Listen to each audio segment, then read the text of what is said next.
بسم الله الرحمن الرحيم. الحمد لله رب العالمين، والصلاة والسلام الأتمان الأكملان المتلازمان على سيدنا رسول الله وعلى آله وصحبه ومن والاه.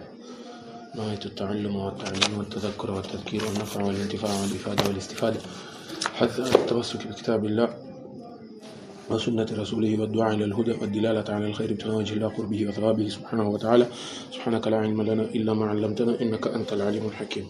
اللهم أخرجنا من ظلمات الوهم وأكرمنا بنور الفهم وافتح علينا بمعرفة العلم، سهل أخلاقنا بالحلم وجعلنا من المستمعين ولا تتبعنا أحسن. أما بعد، نعم، أنا أشكر Mwenyezi Mungu na kumtakia rehema na amani kipenzi chetu Bwana Mtume sallallahu alaihi wa alihi wasallam. Tumefika katika masharti ya kutayammum, sio darasa haya.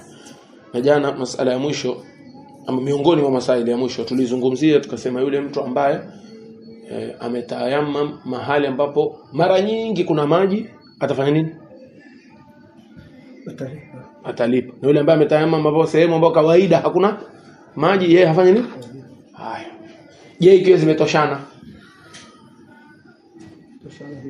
Yaani miezi 6 kawaida kuna maji, miezi 6 hakuna. Manake ukiulizwa hapa kawaida kuna maji ama hakuna, kwambia yake nusu kwa nusu. Halipi. Vile vile ikiwa na shaka, hii sehemu maji yako mingi ama, yani manake ndio uko njiani hivyo, safari fika sehemu katayamama hakuna maji, katayamama kwenda za. Kisha hukuwahi kujua ile sehemu maji huwa kawaida yako mingi ama hukumu yake vipi?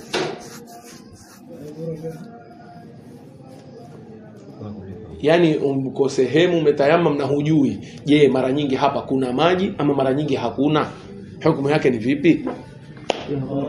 Pia hakuna kulipa kukidhi zile swala. Tuko pamoja?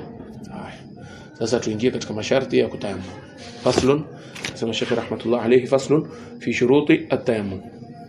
Tazungumzia masharti ya nini ya kutayammum. Bismillah. Bismillahirrahmanirrahim. Sema Sheikh rahmatullah alayhi, faslun fi arkan at-tayammum. في أركان. nakwambia tuko kwenye shuruti. Ni hapa shurutu tayammum. Hai, bismillah. فصل في شروط التيمم. شروط التيمم 10. أن يكون بتراب، وأن يكون طاهرا، وألا يكون مستعملا، وألا يخالطه دقيق ونحوه، وأن يقصده فلو سفته الريح عليه فردده لم يكفه، وأن يمسح وجهه ويديه بضربتين، وأن يزيل النجاسة أولا، وأن يجتهد في القبلة قبله، وأن يقع بعد دخول الوقت، وأن يتيمم لكل فرض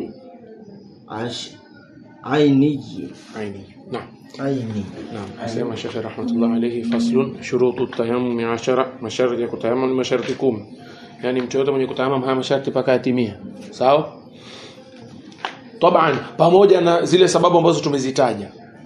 Yani lazima kuwe na moja ya zile sababu za kutayammum pamoja na haya masharti ndio utakuwa na ruhusa ya kutayammum. Sawa? Si eti haya masharti yakipatikana tu hata kama maji yako tumwambia tama. Kuna zile sababu kule tumezitaja. Kukosekana maji au yeye ana maradhi au ni baridi, mpaka moja ya zile sababu zipatikane pamoja na haya masharti ndio atakuwa na ruhusa kufanya nini? Tuko pamoja? Haya, asema sharti ya kwanza,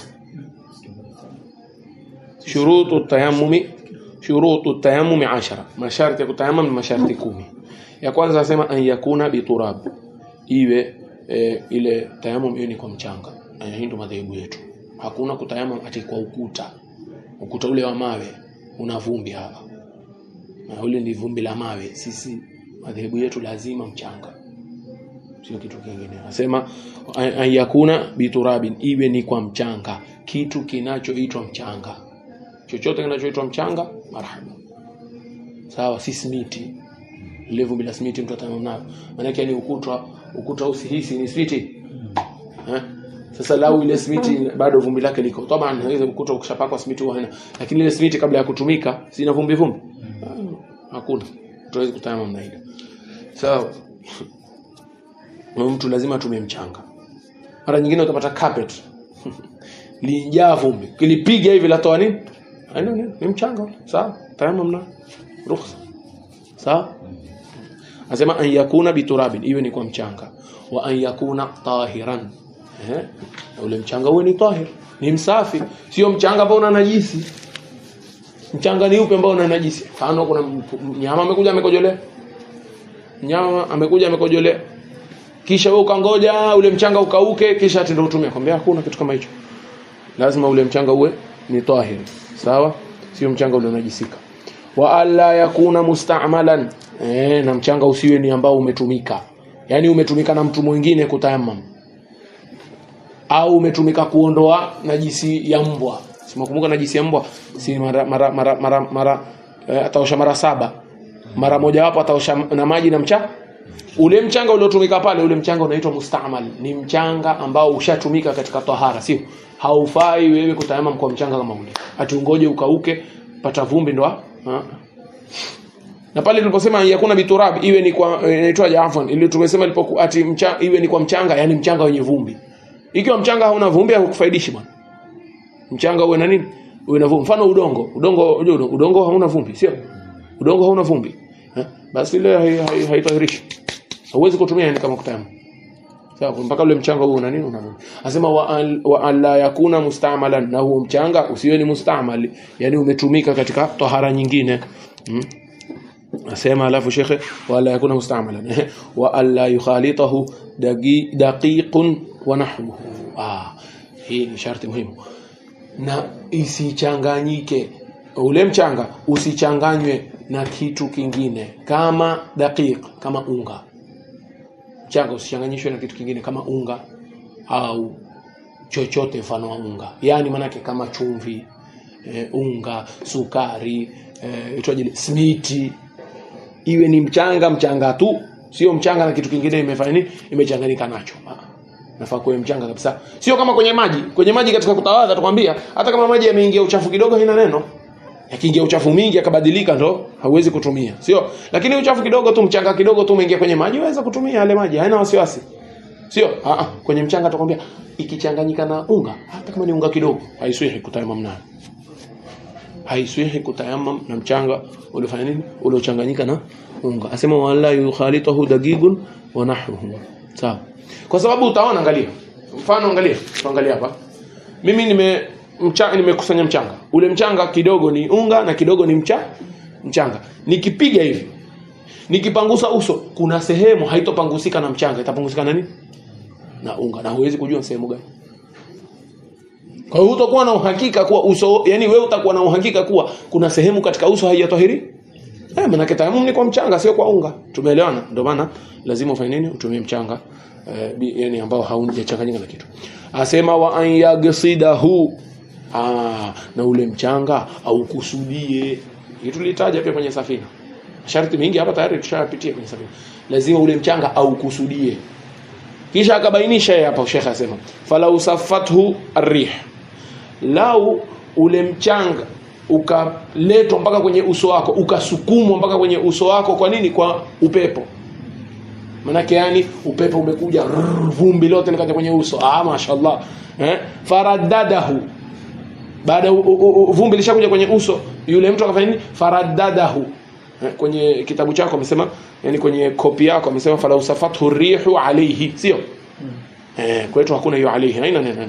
Fala usafathu rih, lau upepo utasukuma ule vumbi ama ule mchanga mpaka kwenye uso, faraddadahu, ima uso au mkono, faraddadahu, yeye akafanya nini? Akairudisha. Maana yake kurudisha yani akasugua mwenyewe. Hapa si mchanga umeshakuja kwenye uso, yeye akafanya nini? Haiswihi. Akwambia hapa lam yakfihi, haiswihi. Isipokuwa aweza akafanya hivi. Si upepo umesukuma, upepo umekuja ukasukuma vumbi paka kwenye uso. Yeye ndio anafikiri alieleza kwenye safina. Aweza kutoa ule vumbi aweke kwenye mkono. Sawa? Kisha alirudisha apanguse tena. Ambia sawa khair haina nini. Manake kule kutoa mpaka kuweka kwenye mkono sasa ni kama ndo amefanya nini? Amekusudia sasa. Akafanya nini? Tumeelewana? Sasa hapa aliposema yani yeye kurudisha yani manake kujisugua pale ile haitoshelezi. Hiyo ni ikiwa yeye hatochukua kwenye mkono kisha arudishe tena kwenye nini? Kwenye uso. Lau upepo utakuja usukume kisha yakaweka viganja vyake hivi. Manake yani ile vumbi lije kwenye nini? Kwenye mikono kisha aje apanguse uso. Marhaba haina neno. Hiyo imeswihi. Sawa? Asema Sheikh falau safathu rih lau itaisukuma yani upepo faradadahu na yeye akafanya nini? Akarudisha yani akasema lam yakfihi haimtoshelezi. Lau sasa tumesema lazima yeye kusudie sio? Lau si yeye atakusudia yani mtu mwingine ndo atachukua mchanga kisha ampanguse. Unaonaje? Lau mtu mwingine ndo atachukua mchanga akupanguse wewe. Hukumu yake unaonaje? Haja kusudia yeye. Ikiwa amempa idhni inaswihi. Tumeelewana? Ikiwa amempa idhni inafanya nini? Yaani wewe umenipa mimi ruhusa. Bwana hebu nitayamamishe. Mimi nikachukua mchanga hapa. Nikafanya nini? Nikampangusha. Mbea sawa. Yeye ile kutoa idhni ndio kama amefanya nini? Lakini si makusudi. Amekusudia. Inaweza kuwa makruh kama vile kwenye kuosha kule. Inaweza kuwa makruh kule kama kwenye kuosha. Nasema wa an yamsaha wajhahu wa yadayhi bidarbatayn. Sharti nyingine ni apanguse uso wake na mikono yake miwili kwa mapigo mawili. Lazima mapigo mawili. Haitoshi moja. Yani lau angekuwa na kono hilo, ana mkono mashallah. Piga hivi. Piga mkono mmoja ama piga mara moja hivi. Akapangusa uso kwa vidole tu. Yani vidole vyake tu ndo akatumia kupangusa nini? Kisha hapa kwenye kiganja hapa akapangusa mikono haiswi. Tumeelewa? Maana yake itakuwa yeye ametumia pigo moja kufanya nini? Kupangusa uso na kupangusa lazima atumie mapigo mawili.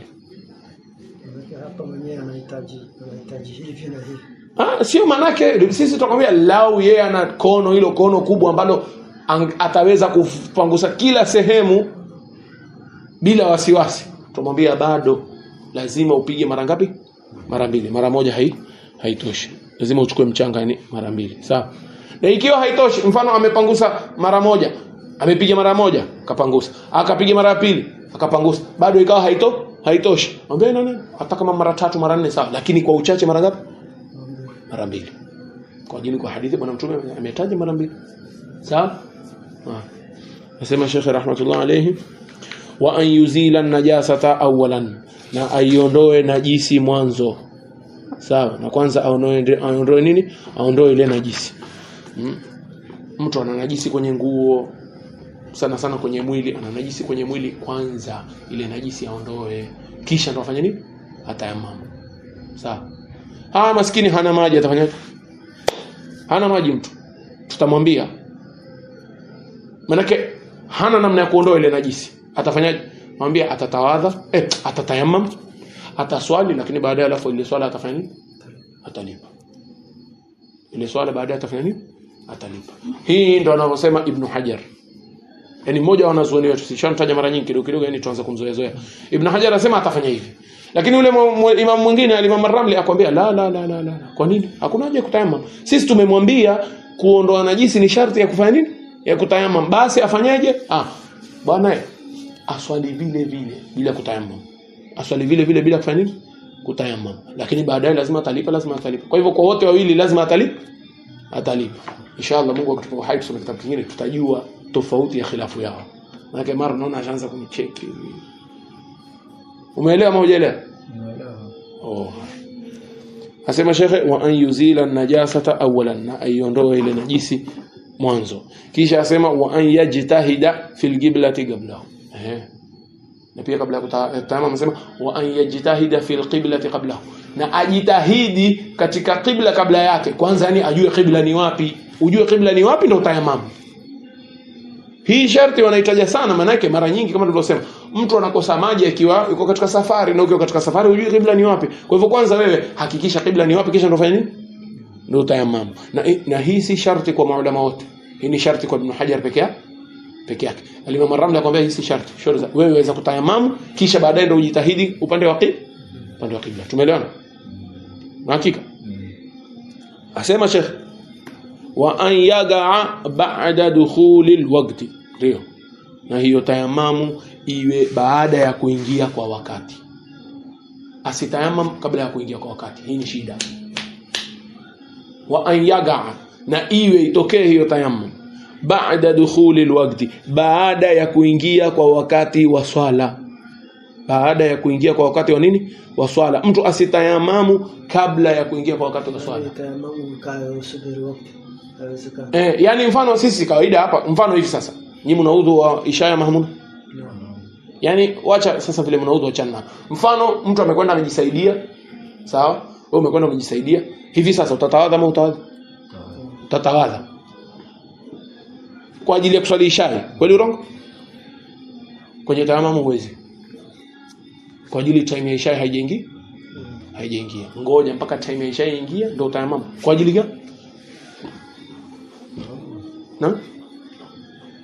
Sababu unaweza kutayamam sahihi alafu katokea maji. Yani manake kwa ufupi ni hivi, tayamamu ni tahara ya dharura. Sio?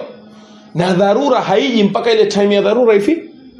Sasa wakati wa isha wewe haujaingia, wewe kama ushajihukumia kuwa sipati nini? Pati maji, ama ugonjwa utaendelea au baridi itaendelea. Yani kama wewe aslan huna dharura ya kutayamamu sasa.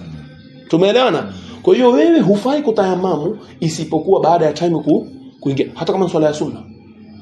Hata kama ni swala ya sunna. Mfano mtu ashaswali alfajiri, mara akaenda akatokwa na upepo ama akaenda kujisaidia. Kisha ataka kutayamamu kwa ajili ya swala ya dhuha. Tunaambia ngoja baba, ngoja jua lichomoze lipande kadiri ya mkuki, ndio ufanye nini?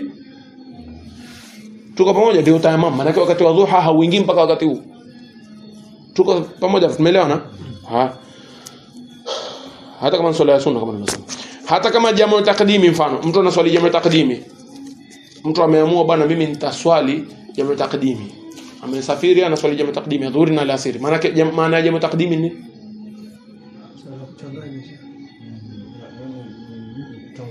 kuitanguliza. Swala ya kuchanganya kwa kutanguliza. Yaani unajumuisha kwa kutanguliza. Yaani unaswali dhuhuri na alasiri wakati wa dhuhuri. Tunakwambia wakati wa alasiri unaingia baada ya kuswali swala ya dhuhuri. Wakumbuka kwenye jamu takdimi katika masharti tulisema ikiwa ataswali jamu takdimi aanze ile swala ya kwa. Mkumbuka ama mkumbuka? Sio tulisema. Kumaanisha hufai kuswali alasiri mpaka baada ya kuswali ile swala ya kwa. Sasa huyu mtu atafanyaje huyu? Tumwambia utatayamamu kwa ajili ya dhuhuri. Ukimaliza dhuhuri utatayamamu kwa ajili ya alasiri. Sawa? Swala ya jeneza time yake ingia saa ngapi? Swala ya jeneza time yake inaingia saa ngapi? Baada ya kuosha maiti. Nzuri kabisa. Swala ya jeneza ni baada ya kuosha maiti. Yaani manake bwana mimi nataka kumswalia maiti uko nene Mombasa kule. Mimi nakumbuka ile juzi ile siku mazishi ya mama Maulana nilipigia aliniambia maiti kishaosha tuambie hapa tumswalie. Fikiri labda mlimswalia hapa dhuhuri. Sio? Aliniambia tuambie ama ni Maulana Jamal au Maulana Janasa mmoja wao mmeghafilika nani. Kwa hiyo yule maiti mpaka akishaoshwa ndio una ruhusa kufanya nini? Ya kumswalia. Kwa hivyo manake time ya kumswalia maiti inakuja baada ya kuoshwa. Sasa wewe ukiwataka kutayamam kwa ajili ya swala ya maiti tutakwambia ngoja kwanza uuliza maiti ashafanya nini? Ashaoshwa kisha ndio utayamam. Kutayamam kabla yake tutakwambia tayamam haiswi. Tuko pamoja? Haya. Akwambia wa an yaga baada dukhuli alwaqti, na itokee hiyo tayamamu baada ya kuingia kwa nini? Kwa wakati. Sasa masala mazuri ya masala mimi napenda kweli.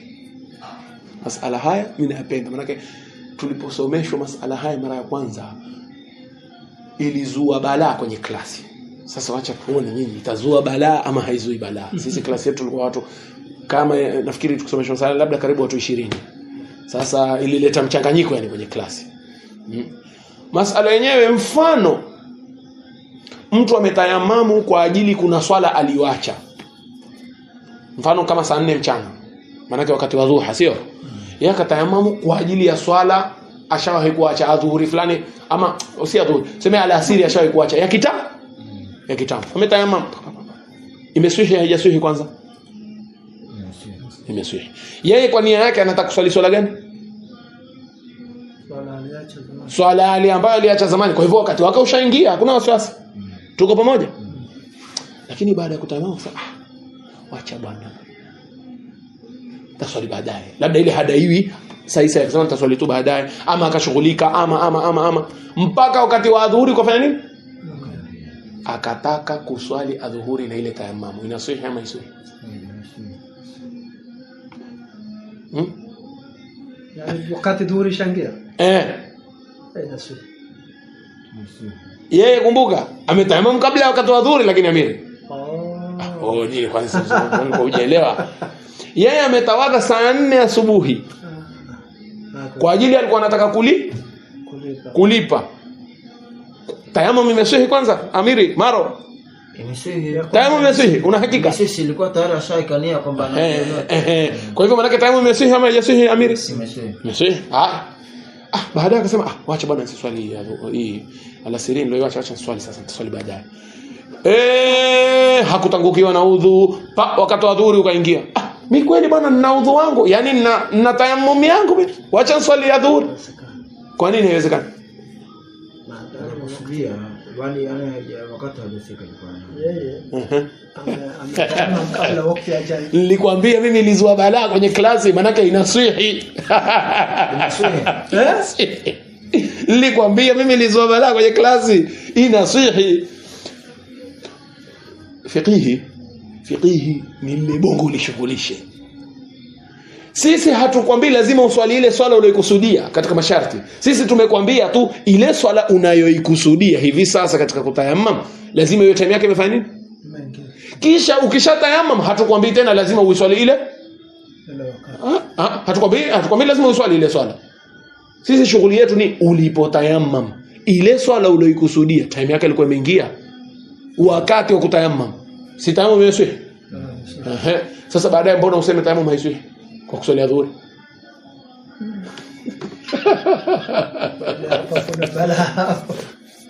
Haya amiri, twende kazi.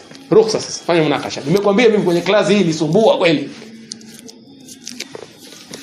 Maana tayammum atakiwa tayammum ile wakati ingie. Wakati ile swala unayoikusudia. Sawa? Mimi nakusudia kuswali swala ambayo imewahi kunipita. Mwambie haina neno. Marhaba, tayammum imeingia. Nimetayammum.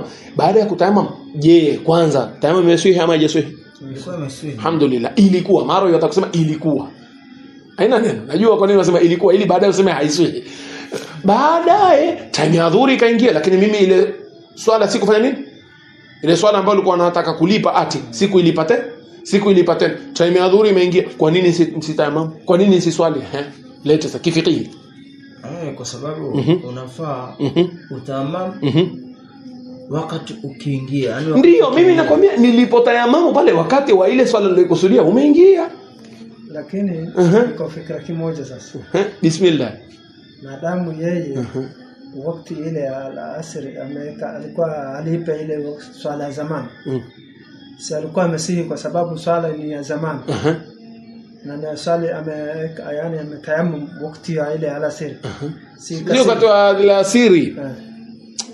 Ametayammum saa 4 asubuhi bwana amiri. Amiri nafikiri ametoka timing kabisa, amechanganyika kabisa amiri. Amechanganyika kabisa.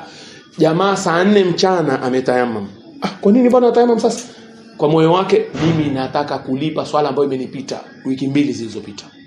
Saa 4 asubuhi.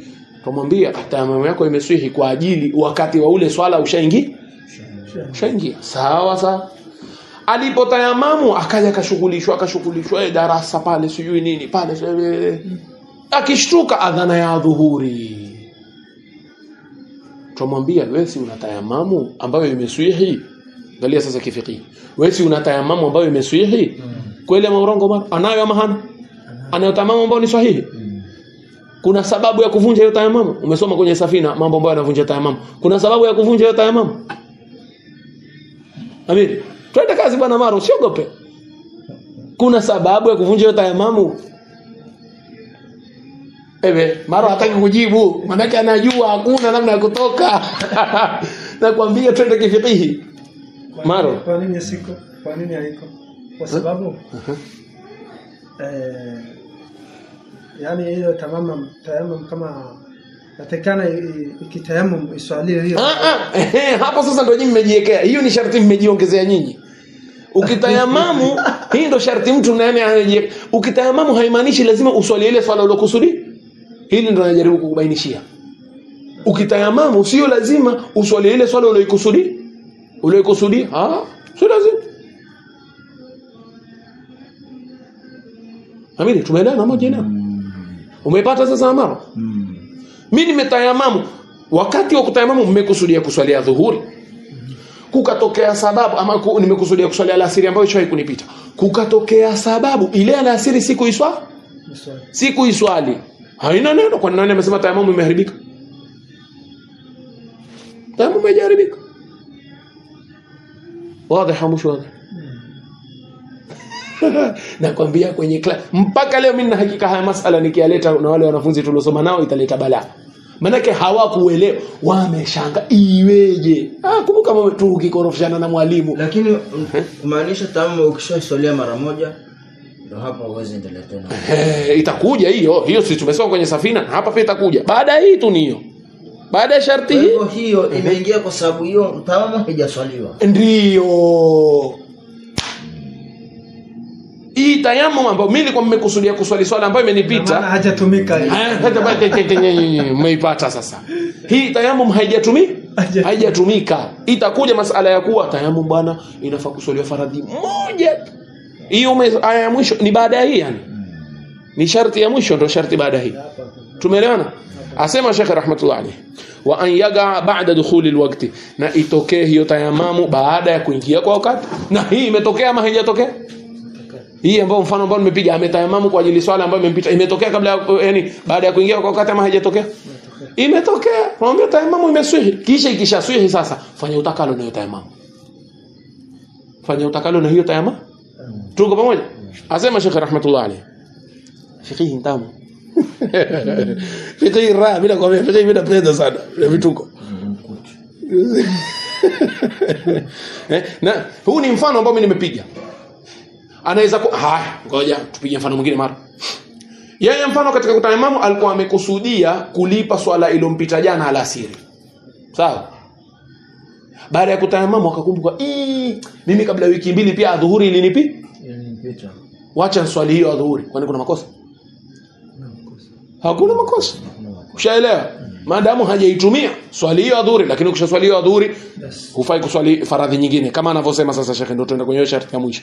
Akwambia wa an yatayammama likulli fardhin ainiyin, na atayamamu huyo mtu atayamamu likulli fardhin, kwa kila faradhi aini, faradhi ya lazima kwa kila mtu kivyake. Tumalize jamani, kuhifadhi hiyo lazima nyinyi mfanye bidii. Haya, wa an yatayammama likulli fardhin aini, na lazima atayamamu kwa kila faradhi ya lazima kwa kila mtu.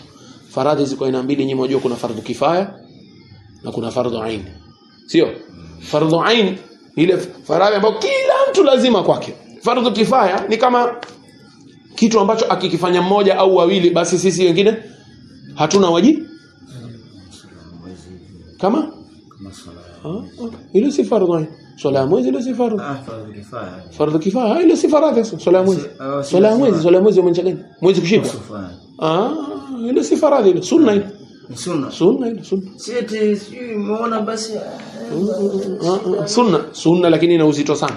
Labda baadhi ya maulama wasema faradhi ndio. Natarajia nishawahi kuona nafikiri. Lakini la madhehebu yetu sunna. La aitwaje mfano swala ya jeneza. Swala ya jeneza fardhu kifaya, sio? Sasa akwambia Sheikh hapa, ikiwa atatayamam, anasema wa an yatayammama, na atayamamu likulli fardhin aini, kwa kila faradhi ya lazima kwa mtu mmoja. swala ya dhuhuri si faradhi ya lazima kwako kivyako, kila mtu kivyake. Basi wewe kuswalia dhuhuri lazima utayamamu. Ukitaka kuswalia alasiri usiseme mimi sijatangukiwa na udhu, kwamba lazima ufanye nini? Utayamamu tena. Magharibi lazima utayapo hakadha. Wa an yatayammama likulli fardhin aini, na atayamamu kwa kila faradhi ya lazima, hata kama ni ya nadhiri. Unajua kuna nadhiri sio? Swala ni ya sunna. Bwana qablia, mimi nimetia nadhiri kuwa ile qablia na iswali. Nadhartu an usalli qabliyat al-isha. Hivi sasa ukasema mimi nimezungumza kwa Kiarabu, lakini hata kwa Kiswahili ukasema bwana mimi nimeweka nadhiri ni swali qablia ya isha. Ujue qablia ya isha sasa imekuwa kwako ni lazima. Sasa ukitayamamu kwa ajili hiyo, ujue pia isha lazima utayamamu kivyake. Amiri, tuko sawa? Amiri, naona kidogo network zimekataa. Mfano wewe umeswali alasiri, umetayamamu kwa swali alasiri magharibi, umetayamamu kwa swali magharibi. Kisha kabla isha kuingia ama wakati wa isha kuingia, wewe ukasema mimi nimeweka nadhiri ni swali kablia ya isha. Si kwanza ile kablia ya isha ilikuwa sunna. Wewe ukishaweka nadhiri inakuwa nini sasa? Inakuwa lazima. Kwa sababu imekuwa ni lazima unini? Itwaje? Lazima utayamamu. Lakini si sunna hii, tukwambia kwako wewe imekuwa ni wajibu kwa ajili umeweka nadhiri. Na wajibu yoyote, swala ya faradhi yoyote, lazima utayamamu ya kivyake. Sawa? Sunna waweza kuswali sunna hata milioni.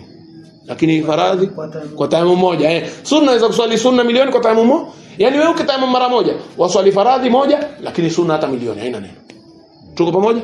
Akwambia shekhe, "Wa likulli fardhin aini." Haya, mfano mtu akaeka nadhiri ya tarawih.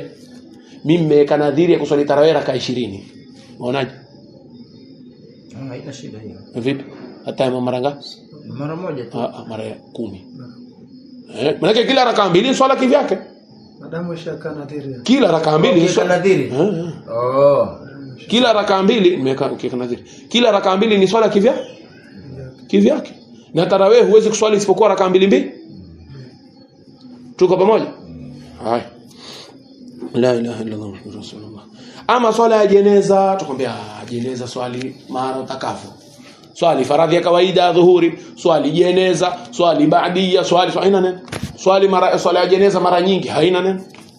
Kwa sababu jeneza si fardhu aini. Swala ya jeneza ni fardhu gani? Ni fardhu kifaya. Ni fardhu ya kifaya, ni faradhi ya kutoshelezana. Ni faradhi ya kutoshelezana. Sawa? Haya. Paka hapo tutakoma, kisha tuingia wapi? Kesho inshallah tupo haina uzima, yani nyingine tutaingia katika nguzo za kutayamamu, namna ya kutayamamu inshallah. Sallallahu ala sayidina Muhammad an-nabiyil ummi wa ala alihi wa sahbihi wa sallam. Walhamdulillah awwalan wa akhira.